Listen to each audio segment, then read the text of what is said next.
Wait a minute, even indie movies are getting franchises? You're watching Beyond the Trailers review of Before Midnight. We're meeting for the first time today on a train. Would you start talking to me? Would you ask me to get off the train with you? Of course. Well, this place is so full of thousands of years of myth and tragedy, and I thought something tragic was gonna happen. Still there? Still there? Gone. I feel close to you. Yeah. But sometimes I don't know. I feel like you're breathing helium and I'm breathing oxygen. What makes you say that? Way back in 1989, writer-director Richard Linklater met a woman in a toy shop in Philadelphia. He struck up a conversation with her, which led well into the night as they toured the city together. A few years later, looking for a follow-up to his breakthrough indie flick Dazed and Confused, the native Texan remembered this chance encounter and crafted Before Sunrise, which he co-scripted with his Dazed and Confused actress Kim Krzan to ensure a strong female voice for the character of Celine.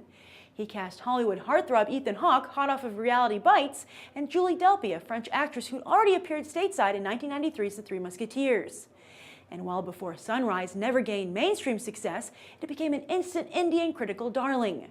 So then, like with any franchise, the director and his stars have found themselves returning to it whenever their careers have needed a boost. Linklater had a moderate hit with School of Rock and to some degree Bernie when he later reteamed with Jack Black, but has mostly found himself directionless in Hollywood. Ethan Hawke got a lot of attention starring opposite Denzel Washington in Training Day, but for the most part has settled into making B-movies. Although he's recently begun to find some success in the horror genre with Sinister and the upcoming The Purge. As for Julie Delpy, some would say she's been shamelessly capitalizing on the Before franchise herself, writing, directing, and starring in copycat movies 2 Days in Paris and 2 Days in New York.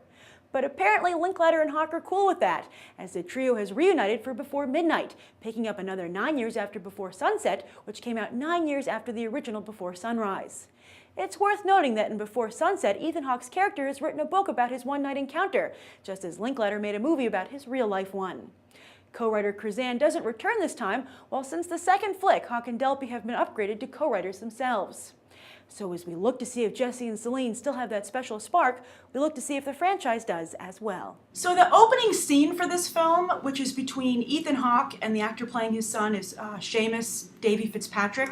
It's kind of like a very long, single take, improvised scene, or it feels improvised, feels very organic. And I have to say, it was a wonderful way for the film to start out. I was blown away. Everyone should see this scene.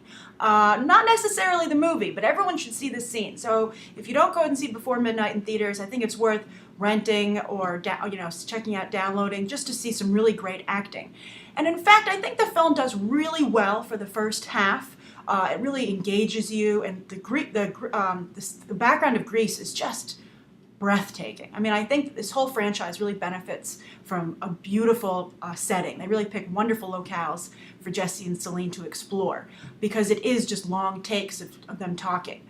But when they get to the hotel, just as their day starts to fall apart, I feel so does the movie. And it's kind of like, I don't know, I mean, I'm sure everyone's experienced this. It's like being around a real life couple that start to have like a huge argument and you just are kind of like want to excuse yourself. But here, you can't. Also, my other problem with the film is that, Julie Delpy, I think, is an interesting actress. I like that she a lot of times portrays a very strong woman, but I think here she goes too far and really kind of here she was like every woman's nightmare about how they could come across to their boyfriend or husband. She was petty, she was shrill, she was unreasonable, and you just wanted to be like tell Jesse to get rid of her. But then I felt, I don't want to give it away, but at the end of the film it was revealed that Jesse had done something that I, as a woman, I kind of found unforgivable. So, it made a character that I was really rooting for and was very sympathetic with for the entire film. It just made me do like a 180. So, I mean, I had a similar reaction to Admission. So, I mean, granted it's a personal reaction, but I would imagine a lot of people would maybe feel the same way. But I will say this to the film's credit. After I watched it, I did rent Before Sunrise, the first film in the series, because I wanted to see how the couple met. And it was interesting for about 20 minutes, but then again I felt, it started to fall apart. And I think that this style of movie isn't quite for me personally, so I think that's what you have to decide if you want to see this one. If you really like these long conversational movies that don't have like a lot of story, they're more like character explorations, and if you really liked Before Sunrise and Before Sunset, then by all means you'll probably enjoy Before Midnight.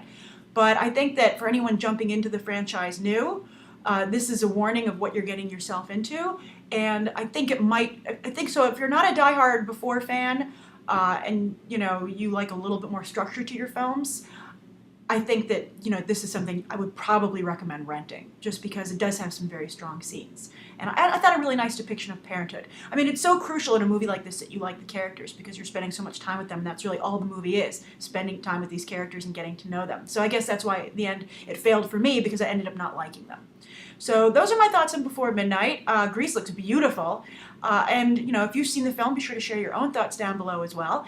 And thank you for coming to Be on the Trailer for reviews like this, audience reviews, movie news, trailer reviews, and the like. And I hope you'll consider subscribing. Thanks for watching. Bye.